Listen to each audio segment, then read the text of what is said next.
आपण पाहत आहात लोकप्रबोधन, सर्वसामान्य जनतेचा हक्काचा न्यूज चॅनल। बीज भांडवल अनुदान योजनेच्या प्रलंबित मागण्यांवर संताप।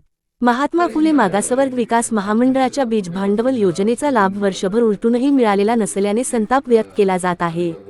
योजना फक्त कागदोपत्रीच राहिली असून अंमलबजावणी कधी होणार असा सवाल उपस्थित करण्यात आला। परिघा वेलफेअर फाउंडेशनच्या अध्यक्षा मीनाक्षी शेगावकर यांनी अधिकाऱ्यांना थेट जाब विचारला। जिल्हा सहाय्यक लेखाधिकारी लोहकरे व प्रादेशिक व्यवस्थापक संतोष शिंदे यांना निवेदन देण्यात आले। यावेळी वंचित बहुजन महिला आघाडीच्या ज्योती उबाळे व सुषमाताई बैसाने उपस्थित होत्या।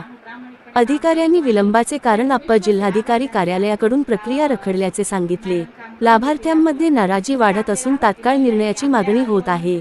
योजनेची अंमलबजावणी लवकर न झाल्यास आंदोलनाचा इशारा देण्यात आला। लोकप्रबोधन मराठी न्यूज नेटवर्क महाराष्ट्रसाठी विभागीय संपादक श्याम जाधव सरनाशिक। सगळ्या सदस्यांचे प्रकरण चेक करून ITI प्रिन्सिपल, कौशल्य विकास, जिल्हा परिषद समाज कल्याण, ELD सगळ्यांना प्रकरण वाटून दिले 50-50 याचे सगळ्यांनी चेक केले। मग मॅडमची तारीख घेतली, तारीख घेऊन मॅडमकडे गेलो। तिथे सगळे सदस्य आले, मॅडमने सगळे प्रकरण घेतले।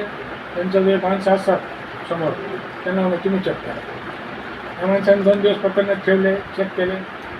कोटेशनच नाही, कोटेशनवर सिरियल नंबर नाही, महिलांचे लग्न झाले, त्यांचे प्रतिज्ञापत्र नाही, हे नाही, जागेचा पुरावा